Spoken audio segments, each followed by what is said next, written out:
What's up, guys? Welcome back. Sean again here. Today we're going to get started working on the Ranger. This thing has basically been collecting dust since I got back from Power Tour. It's been kind of an eyesore, so to speak, for me, just because I know that I'm going to have to tear into it, spend some more money on it, but so is life, I guess. So there's a bunch of stuff I want to get done after going on that long trip. You know, you find out kind of what's working and what's not. So I have kind of a list of stuff I want to do to this thing.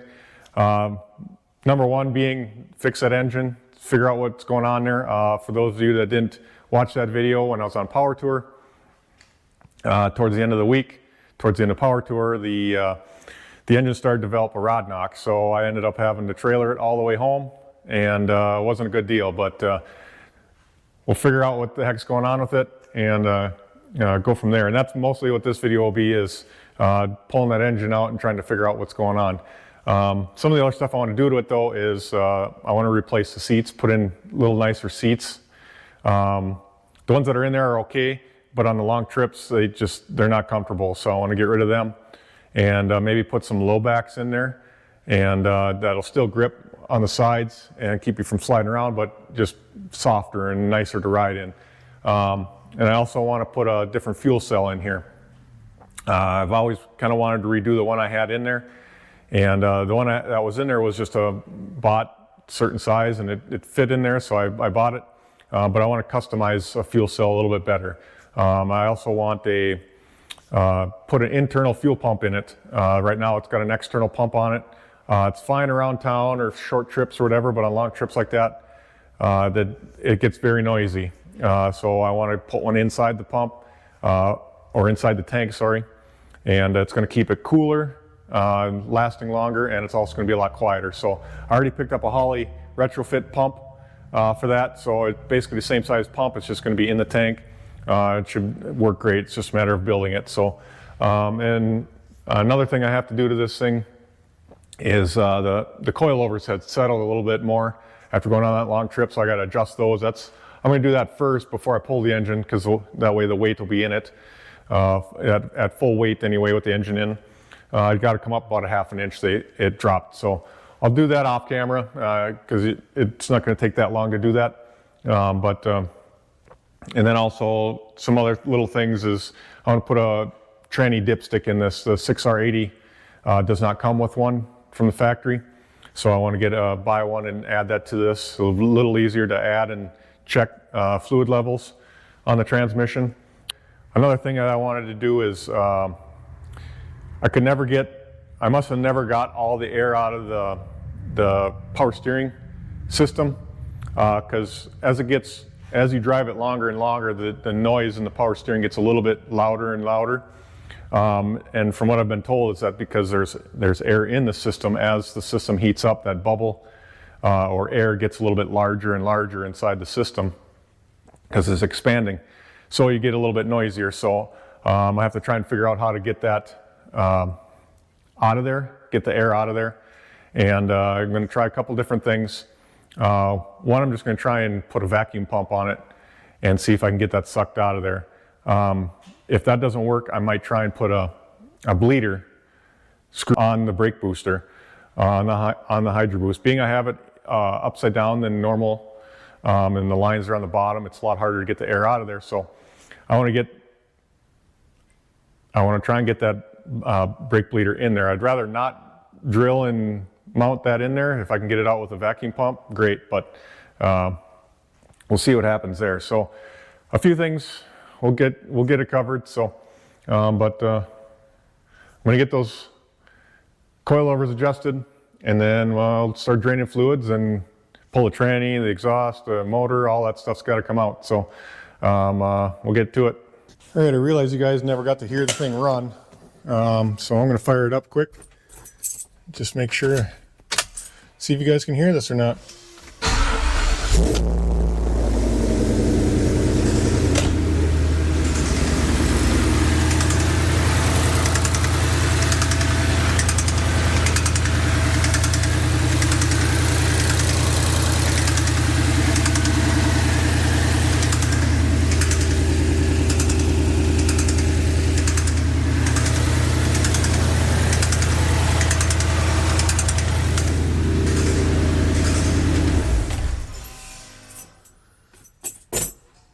It's definitely kind of a weird knocking noise.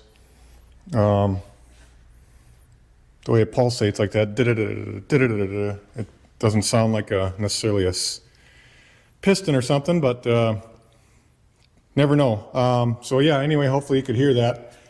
And I don't know, maybe it's just a loose rocker arm or something like that. And maybe something easy like that. So I don't know if I tear the valve covers off first just before I go pulling the whole engine out. Maybe it wouldn't hurt, but probably, I don't know if I should pull the hood yet. I'll maybe just get the valve covers off quick and see if there's anything obvious from the top end. If not, we'll pull the motor out. So I've got both valve covers off right now, trying to see if there's anything in the engine here on the top side anyway. You know, maybe a rocker arm or something like that, but everything I can see is looking fine. There's a little bit of wear on the camshafts. That was there kind of when I first put this motor in here, but I don't see any springs broken, any you know, loose bolts, anything like that. No chains loose as far as I can tell right now. The top end looks pretty good.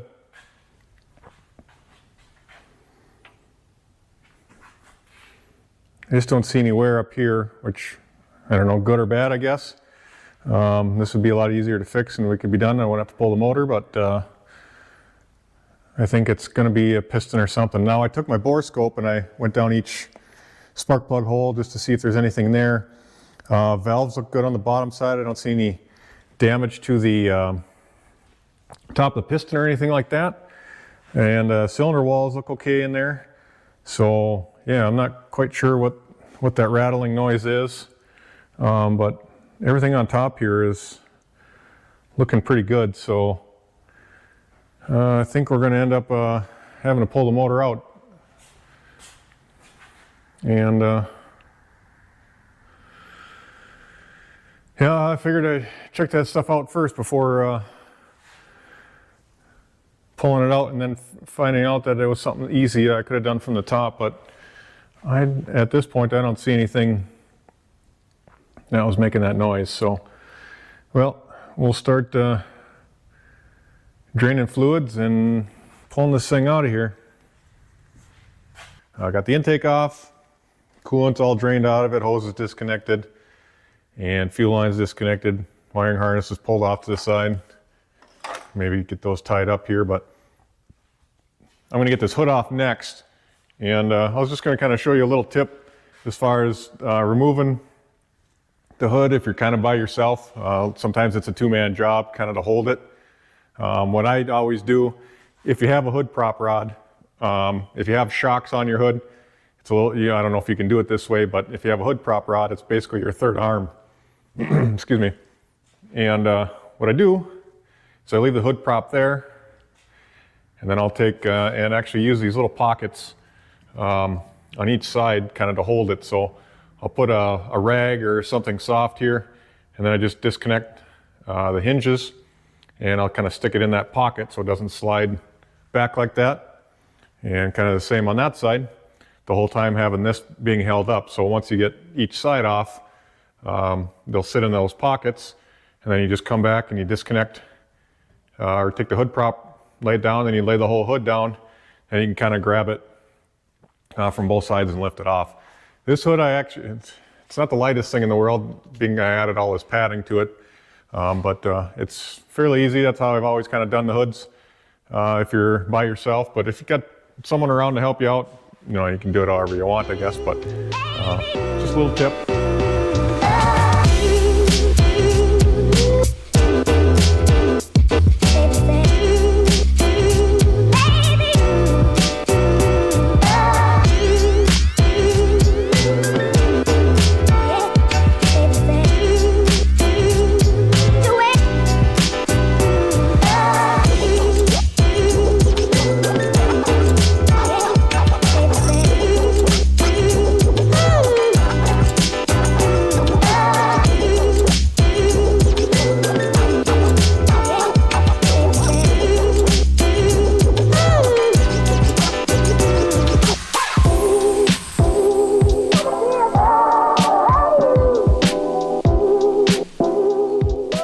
All right, got the engine on the stand here. Got some of the accessories and oil pan off of it. Just trying to figure out what the heck's going on here, letting some of this drain. I did find the issue. It's this connecting rod right here. I'll show you in a bit. I gotta mount the camera here, and I'll need both hands kind of to show you, but I was gonna show you this first. Originally I thought that the oil in here, I didn't really see any metal or you know, silver or anything, but now that the pan is off, you can kind of see it's gray. It's not black, it's silver. So I'm really hoping that's just in the pan. Maybe I got lucky. When you look at the rest of the engine, you can't really tell. I mean, it all looks okay, so I'm hoping, I mean, it all looks clean in the rest of the engine. So I'm really hoping that we didn't wreck the rest of the motor, but I might have got lucky here. Let me put the camera on the tripod here and I'll show you what I found here, but it's this connecting rod right here. That's, the bearings went bad, so. All right, if I put a little pry bar under here, you probably should be able to hear it too.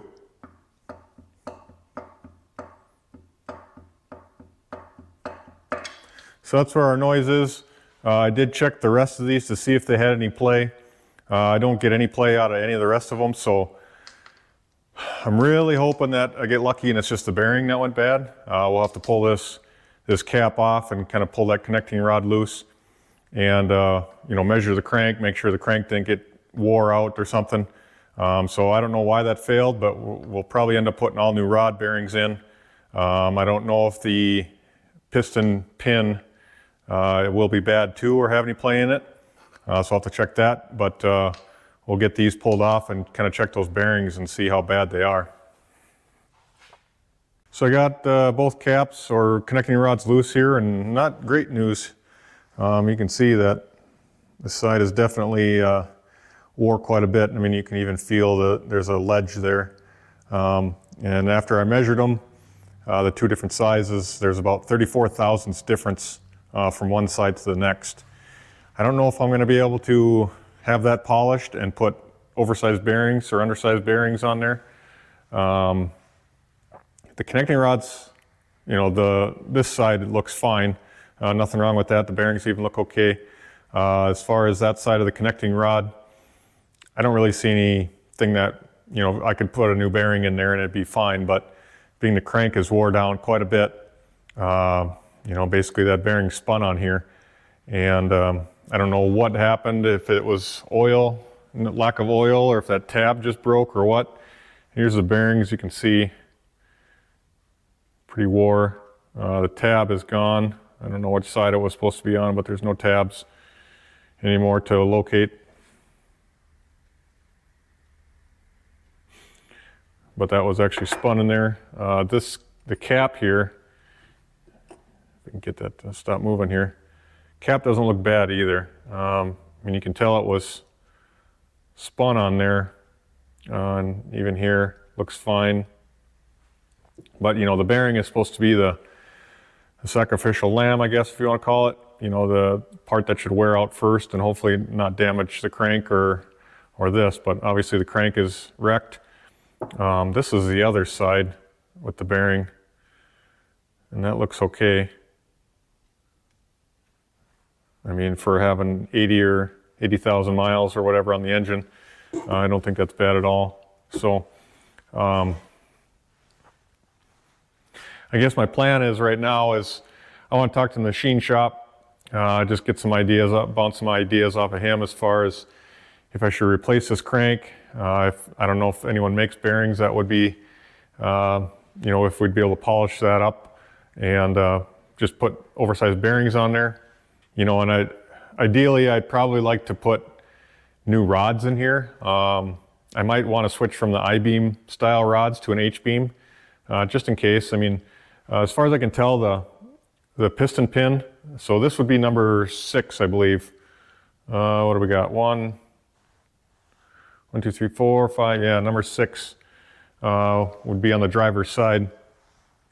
And the piston pin seems to be fine. I don't feel any play there. It moves fine.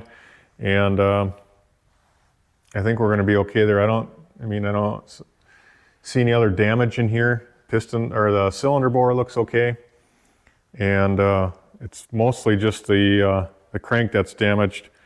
But I might just get new rods for it and have them put on the pistons, reuse the pistons. Pistons looked okay. We'll have to see what we're going to do with this crank, but I think either way this crank is going to have to come out, get polished or something, or get replaced. So my hope was not to have to take the heads off and everything and totally gut it down, but I think that's going to happen. I'm going to end up having to tear everything apart. Then I know that it spun a rod bearing, kind of got that figured out. I'm going to get this motor tore down. The crank's got to come out either way. I don't think we're going to be able to reuse this crank.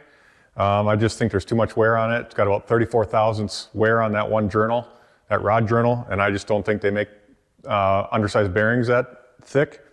So most likely we're going to have to replace that crank. It's got to come out. I'm going to pull the dampener off here, front cover.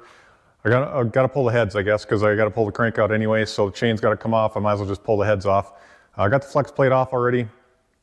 Got to pull the water pump out of the way here. We'll see if I ended up just putting in a crank and connecting rod, or if I do all the connecting rods. I don't think I'll replace the pistons. I think they're still good. I think the cylinders are still good. So we'll get that replaced, or fixed anyway. But either way, I think I'm going to have to pull the pistons out and probably end up putting new rods in it. We'll see. But one thing I do, trying to figure out why that one rod bearing spun, could have been just so happened it spun or whatever, when I was doing my little roll racing there on Power Tour.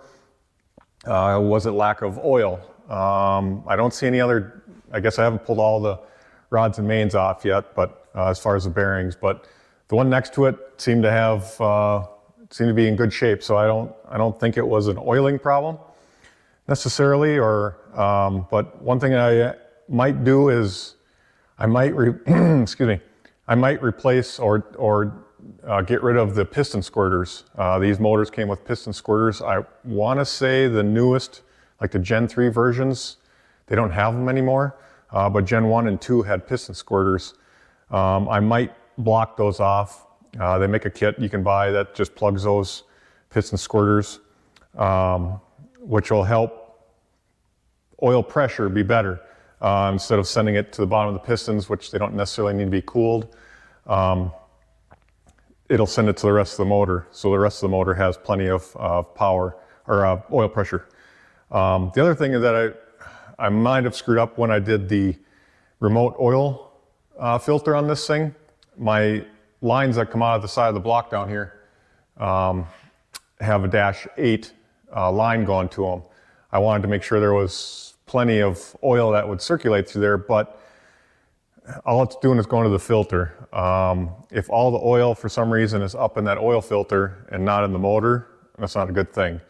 So it's better to have dirty oil than no oil. So I'm probably going to make those lines a -6 just to restrict some of the flow to the filter, so more of it stays in here. I don't know how much it's going to change, but just something I want to change when I go back together. So we'll probably block off those piston squirters and make our lines a little bit smaller diameter down here to a -6. But either way, this is all going to have to come apart again, and we'll see, being it's all apart, how much I'm going to have to replace. I mean, since I had this apart, there's not that many miles on it. But all right, we'll start tearing this thing apart. I feel nauseous, believe me. Never had a lot of shit come easy. Had to work hard, struggle just to be me. Had to rise up just so they could see me. Did what I had to do just to feed me, and what was left over I put towards my dreaming.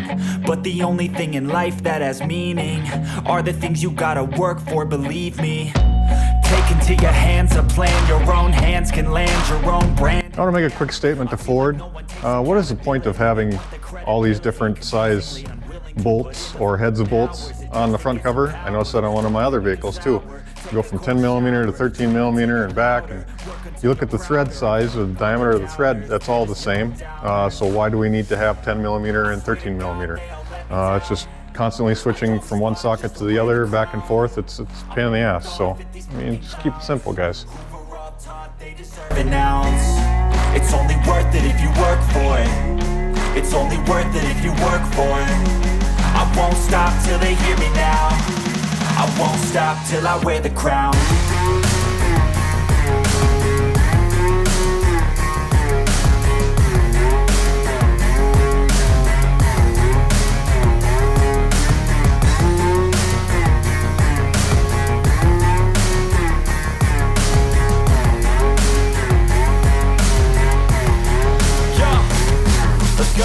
I'm just telling you to fight for your dreams, but it's not what it seems. Man, it's hard to be seen when everybody wants to be king. Yeah, they all wanna ring, yeah, we all wanna be free. So show me what you got, what you bring, how you fight in the ring, how you take a fucking swing. Do you got heart, are you mean? Got some scars, got some needs, are you willing to go bleed? I swear to God they all let me down. I always fought just to wear the crown. I'm off at these fucking clowns who were all taught they deserve an ounce. It's only worth it if you work for it. It's only worth it if you work for it. I won't stop till they hear me now. I won't stop till I wear the crown. I swear to God they all let me down. I always fought just to wear the crown. I'm off at these fucking clowns who were all taught they deserve an ounce. It's only worth it if you work for it.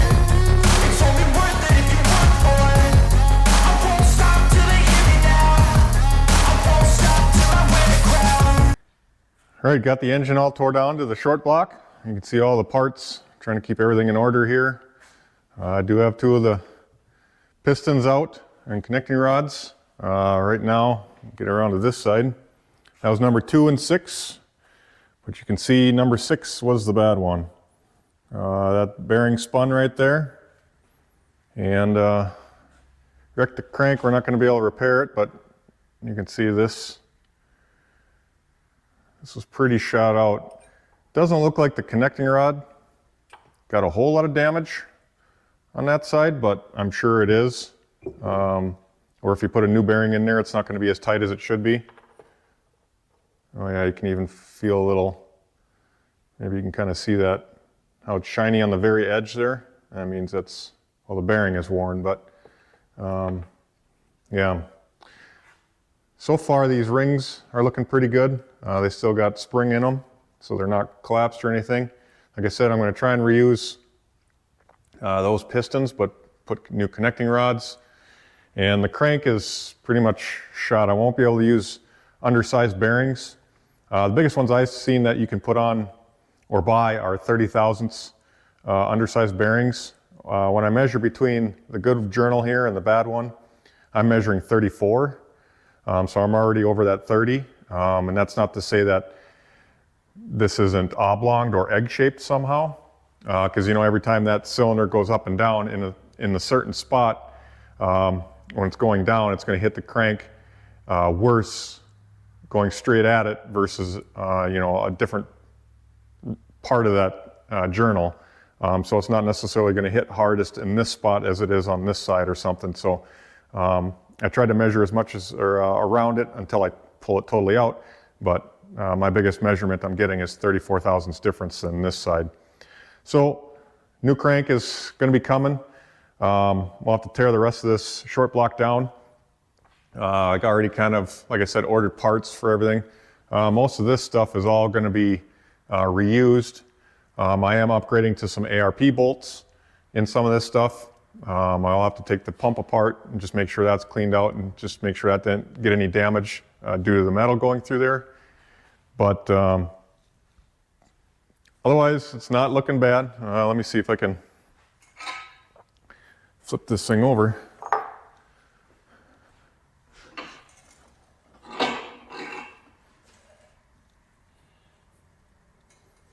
And let's see, see if we can see number 6 here.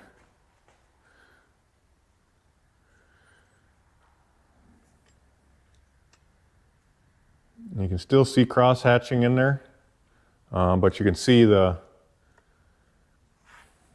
I think they call it the thrust area here, where the skirt basically wears the most here and then on the top side. So what I'm going to do is get all these cleaned up, try and get the cylinders cleaned up as best I can, get any of this carbon buildup on the very edge here, pop all these pistons out. I'm going to measure each one, make sure that we don't have to rehone or put new rings. I'm going to try and reuse all the rings on the pistons and stuff, just a matter of kind of getting everything cleaned up. And hopefully we don't have any issues. I know rings aren't that expensive, but I'm kind of hoping that being I'm keeping the pistons, are going to reuse them. I figured they're this way I don't have to get the cylinders rehoned for new rings and stuff. I hopefully just put them back in and just put new rods and crank in it and we'll be back in business. But so far you can maybe see some of that. Maybe it's hard to show on camera, but there's still a lot of cross hatching in there. But yeah, just a matter of getting all this kind of organized and cleaned up. You know, you can see I got all the numbers and arrows on here, so I know which way the piston goes back in place. But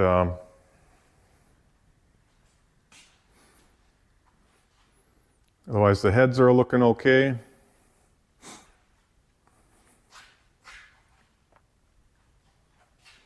And everything else.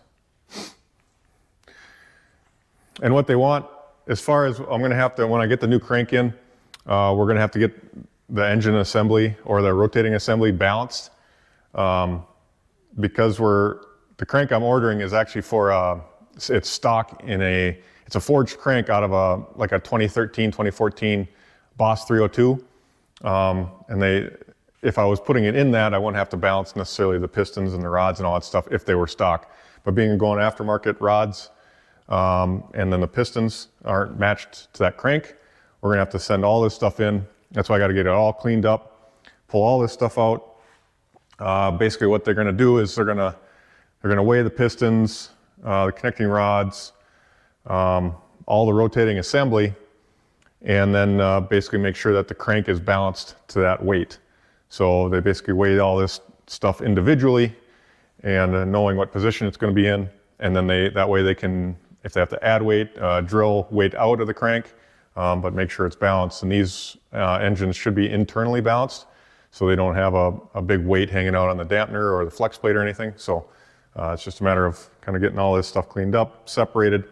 We got to wait for the new stuff to come in, so they can use the new stuff to weigh it.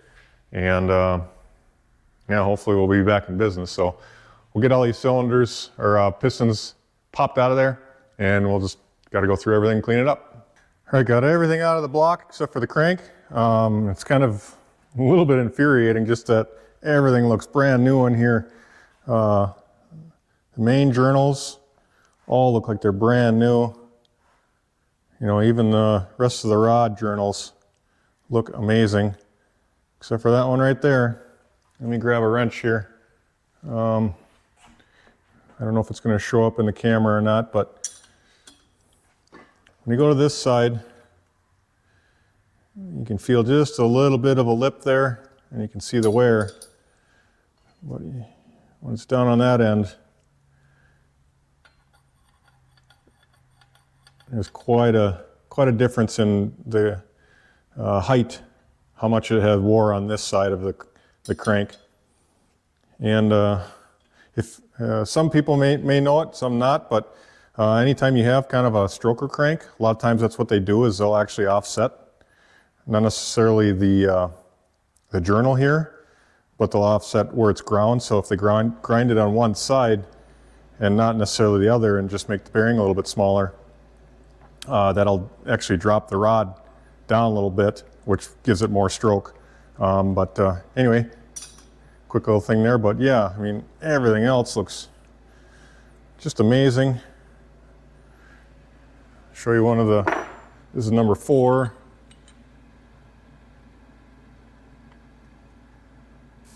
I mean, pretty much brand new in there. Grab number 1. A little dirty, but I mean, it doesn't look like any junk went through it, any metal or anything. So One of them deals, I guess. For some reason that one went south on us. I'll have to double check to make sure sometimes these will get plugged, the oil holes, passages. So I'll make sure that gets cleaned out. But, well, I guess I don't have to because the crank's getting replaced. Never mind, but on the new one for sure, we'll have to make sure all those are open. Blow air through there, or run a little wire brush or something through there just to make sure it's all clean. But I don't know what I'm going to do with this crank. You can get these welded up and then reground, so I don't know if I should save it for that and just have it sent out just in case.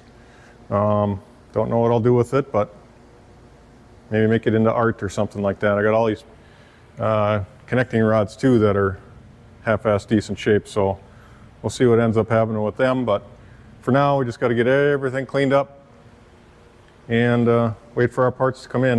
You can kind of see down in here too. There's your piston squirter. The other one's kind of on the other side. You can just barely see it poking. See, there's one on that side. There's kind of one on this side. So they just spray oil up underneath the skirt of the piston. They're kind of aimed here, and it's just for cooling. You see them a lot on diesels and stuff. I'm going to pull them off. I'm going to plug those holes. Not 100% sure if that was,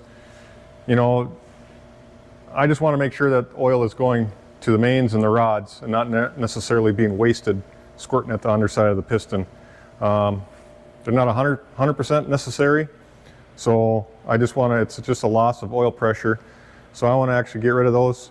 Whether or not that was the cause of what happened here, or it was just high RPM and the thing failed. But the little kit that I bought, basically you just unbolt that on each one, and these little piston squirters come out, and then there's a little kind of dog bone looking thing that bolts back down there and plugs that off. Anytime you would go with like a stroker or maybe a different piston style, those could interfere. So you either have to somehow bend them without breaking them, or you'd have to get those block-off plates like I'm getting on mine. So depending on what you do with it, you may need those, but I'm not necessarily going bigger with the cylinders. I'm not boring it out any bigger.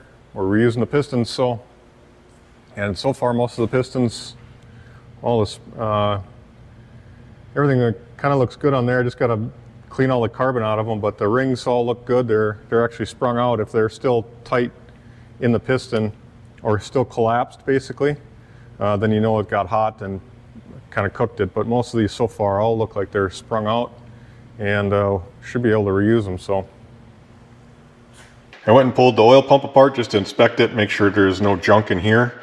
I don't see any signs of metal in here or debris or anything like that. There's no silver in here, nothing. It just looks like used oil in here. Mildly used, it's not even that dark. So I think we lucked out. No scoring or anything really on the case here. So I'll basically just kind of clean it up, put it back together, and we should be good to go. All right, block is all tore down. Got all the pistons and crank and everything out of there. Getting to the point where I got my parts in now, and as far as I know, all my parts that I need. But before that, I gotta make sure I send them out to get balanced. That like the pistons have the new rings on them that I'm putting on. Like the new connecting rods. I don't want to send them the old stuff because I'm not using that stuff. So they got to make sure that I have everything ready to go. You can see I got my crank in the box there. I got my Manley connecting rods here. I got my pistons all cleaned up. And like I said, I'm putting new rings on those.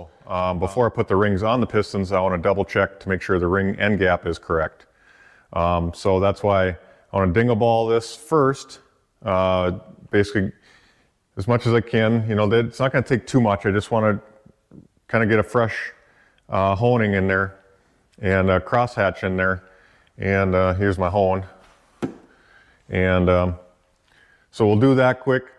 And then what I'm going to have to do is individually each cylinder, take the piston that's going in this hole and check the rings to make sure the end gaps are okay before putting them on the piston. And then that piston can be kind of set and ready to go to get balanced. So, because they want to measure all that stuff. But so each, like the oil ring, which is the bottom ring, is actually a 3-piece oil ring. So you don't necessarily have to to measure the inside one. I wonder if I have it here. Give me a second, see if I can pull this apart with one hand. Yeah, man. Damn child-proof. All right. So you can see this would be the top rings, intermediate ring or second ring, and then the oil ring has this kind of corrugated one, or this one right here would be the middle, and then it's got these little rings on top and bottom of it. So all that I got to double check to make sure it actually fits in there. Typically what you do is you put the ring in here, and you just need to, once you got it in here, you take a piston and you kind of get it square in the bore, and you only need to come down just a little bit. You don't want to go way down there. It's a little bit harder to reach in there at that point, but you want to measure up here where there's probably the most wear. And but you just push it down maybe about an inch or so, and then just measure with the feeler gauge just to see if your spec is correct. And then once it's good, you either have to file it, or I should say if it's bad or not too thin or too tight, then you want to file it down a little bit and get your gap just right. Otherwise, if it heats up, the two ends of the ring will hit each other, and then it has no place to go. So at that point, it more or less detonates, or you get engine damage and scores the bore and everything else. So for the most part, I'm sure the rings will be fine, but I want to double check that. Now's the time to do that. So I'm going to dingle ball hone this, and then we can start gapping rings and checking all that stuff and get our pistons ready to go. Otherwise, I think that is, we got all our bearings, got all our rod bearings, main bearings. I do have some upgraded bolts for the cam followers, not followers, but the caps for the camshaft itself for the journals. Main studs here for me for the crank. And then yeah, we'll take a peek at the there's the rod bearings. I have some upgraded flywheel bolts, and these rods, I like that they're all written on here what the weight is. They got it all written as far as the grams for the big end and the small end, but just a manly H-beam rod, which kind of I was looking at this earlier, and it amazes me. I mean, this looks like it's a one-piece big end on this rod here. You can't see where the partitioning part of it, if you look real close right there, you can barely see a line. I mean, you can see where the two halves or the two notches are there. So there's definitely a cap on here, but man, the machining is so nice that you can't even tell where the partition line is, or the parting line is on these things on the outside. Normally you can, so. But anyway, we got all that stuff in. So now it's just a matter of kind of doing the work and making sure that stuff's ready to go before we send it out to the machine shop, and then however long it takes them to do that. Sounds like they can get it in, kind of sneak me in as soon as I get that stuff out to them. So we just got to get it done here. And just forewarning you guys, I don't rebuild engines on a daily basis, so I'm probably doing quite a few things wrong, I guess. So just so you know that, I know enough to be dangerous doing this. I'm trying to save as much as I can on as far as money, doing as much as I can myself. I mean, I am a mechanic by trade, so I know a lot about this stuff, but I just don't do it on a daily basis. So there's probably things I'm forgetting or maybe not doing right, 100% perfect, but I'm just trying to keep this kind of a stock rebuild. So while it's apart, let's upgrade some parts and stuff and then just get it back together and get it back in the truck so we can use it. So I'm not trying to set any track records or anything like that with this thing, so I'm not pushing this to the limit. I just want it back running again. So trying to save as much as I can and do this, like I said. So just if you plan on building any engines in your future, if you're watching this, yeah, just be aware of that. There may be things I'm getting wrong, but yeah, just trying to show you what I'm going through here. So, all right, I got the first cylinder done here. I want to see if you can see this or not, but if can get the camera and the light in there, same spot. Maybe I can go this way.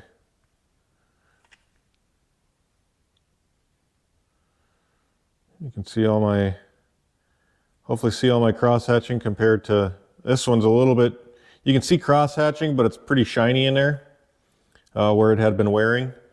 So to get just some new cross hatching in there, that should be good. I don't want to take much off. The more you take off, the more gap you're going to have. So that was actually pretty quick. So I think that turned out all right. And basically you want that cross hatching in there. That way the rings have a little bit of friction basically to wear in.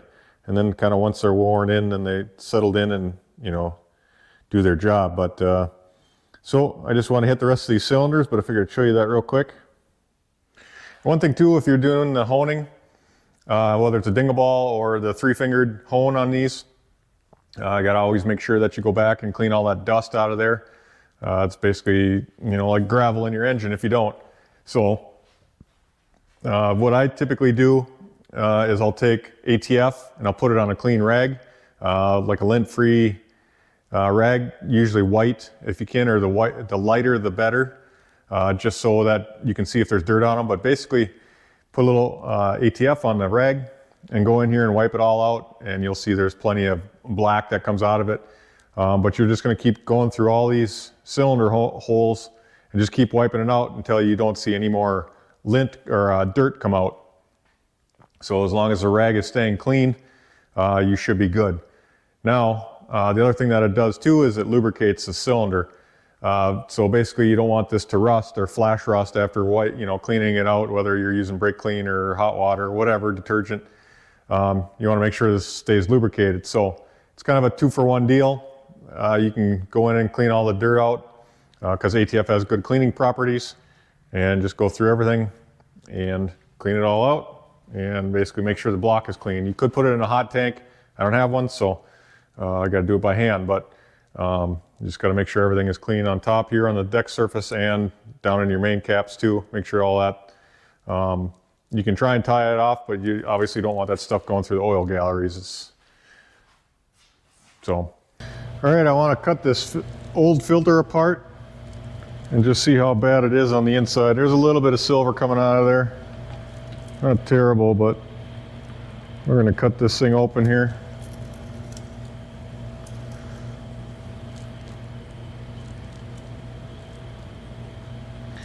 These little can openers for oil filters are not that expensive. Kind of recommend getting one, I guess, if you do enough of this stuff. Helps to check these out, make sure you don't have metal, you know, after you change oil in your vehicles.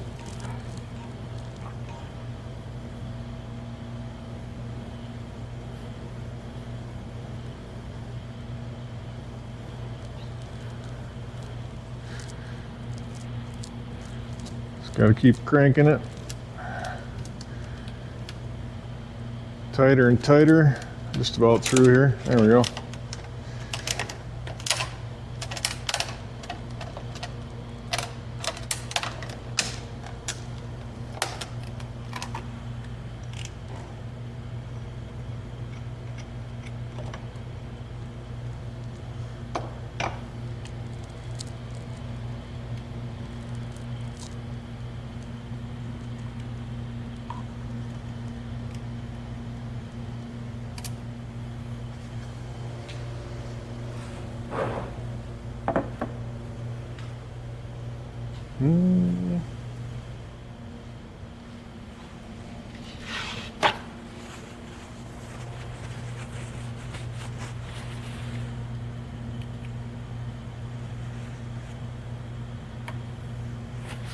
Get an oil pan up here.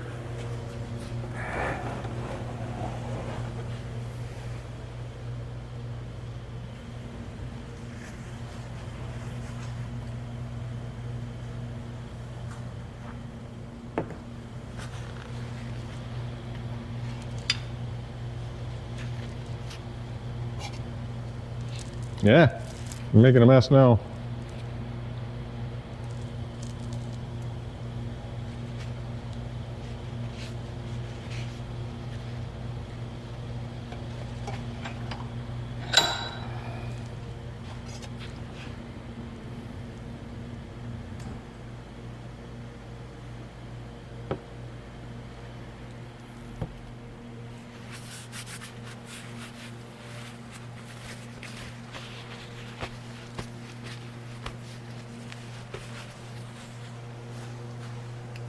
show you here quick.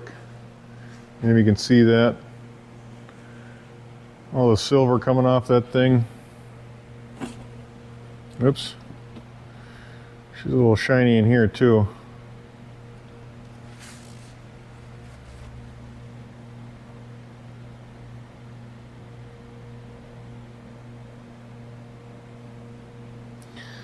So hopefully this caught everything. I don't see any chunks or anything.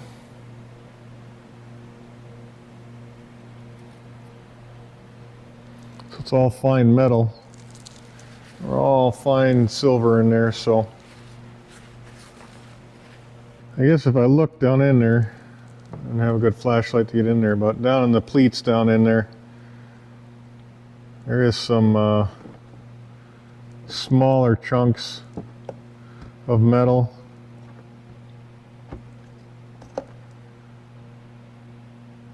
Real smaller little stuff. None of it's good. I mean, you don't want any of that in your engine, but yeah,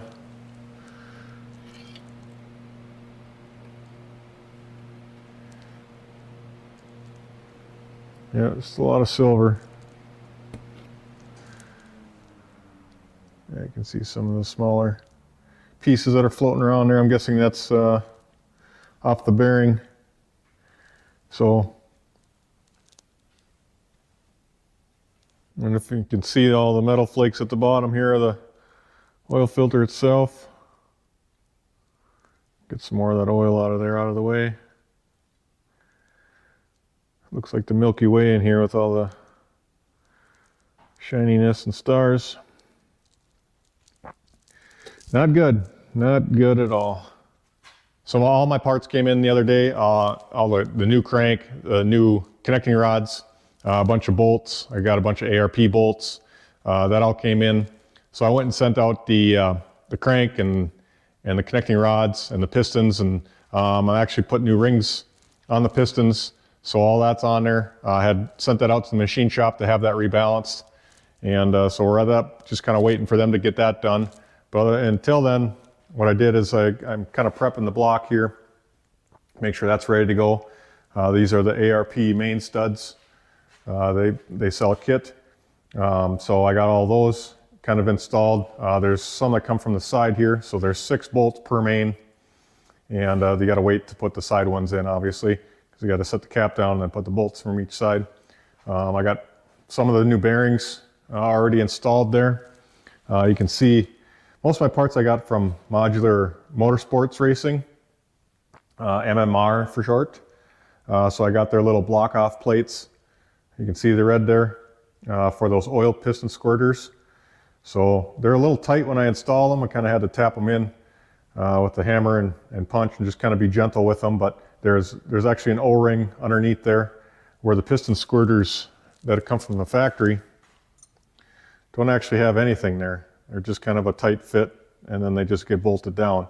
So I'm surprised there's not some sort of O-ring there, but you can kind of see the orifice, how big that is. So, I mean, you lose some oil pressure kind of having those wide open like that, but that's just kind of how it is. They make that a certain size, so it's like, you know, squirting oil, but it's not losing a whole lot of oil pressure out that way. But now we're blocking all that off with those plates. So hopefully that helps keep oil going to the mains and the rods and other important areas of the block. So we'll see how that goes. But otherwise, I think the block is pretty much prepped. I got all the new bearings in the caps here. This one has, I noticed that if you look on this cap, this is number 5, the rear one. This is the thrust bearing, the thrust main. You can see it's got sides on it. Or if you look at the rest of them, I'll grab number 1 here. There's no sides to that bearing. It's just kind of on the inside here, or flat. Do this 2 hands, but right here it's just this flat piece. Or the other one, get that in the right order there. The other one actually has the sides on it, you know, right here and on both sides.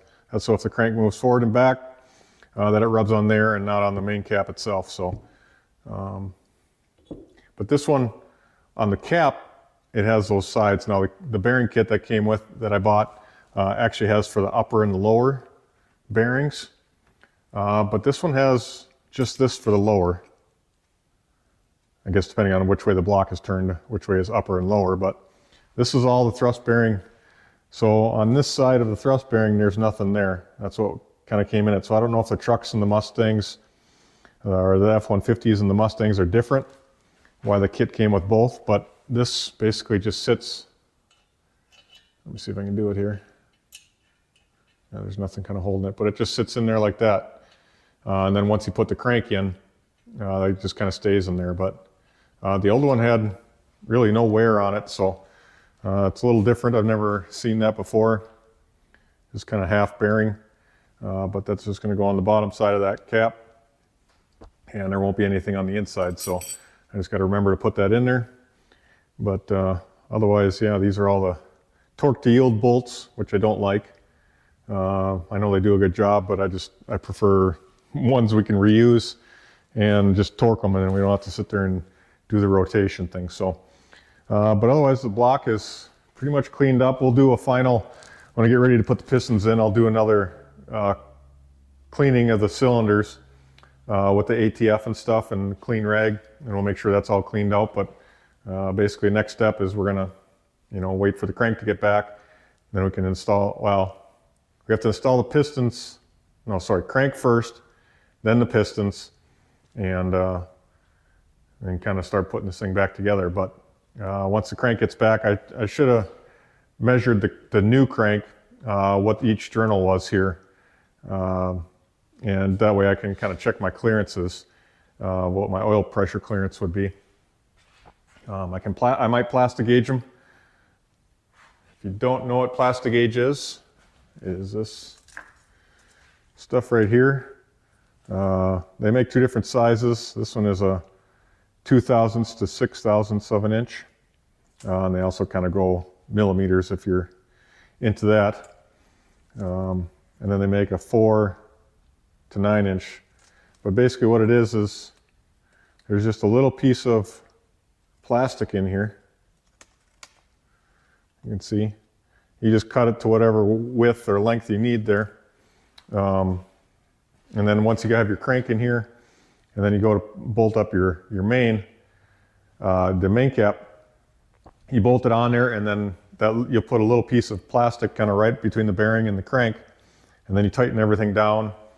And then what it does is it's going to squeeze it and kind of take that round piece of plastic in there, and it's going to smash it. And then you just put it up against this graph here, and it tells you how thick or what the clearance is, because it smashes it so far or so thin that you just kind of match it up, and it kind of tells you. It's a quick and easy way of checking that. This stuff is pretty cheap, but most engine builders aren't going to use this stuff. They're going to actually use a dial bore gauge. They're actually going to put everything on here. They're going to measure the crank, and then they're going to set their dial bore gauge to that, and then put their dial bore gauge in here with the cap on, and then that'll measure what the actual gap is or what the difference is. So that's a much more accurate way of checking bearing clearance. So we'll see when I get that back. I can maybe use my dial bore gauge and measure all that. All right, so being that everything's sent out to the machine shop and we're just kind of waiting on them to get that done, I'll probably end the video here. And then we'll probably maybe do a little two-part series here. This is more or less the disassembly of it and making sure, or looking at it, what all went wrong. So the next video will be putting it all back together, and hopefully this thing fires up and runs for me. So, all right guys, thanks for watching. We'll see you later.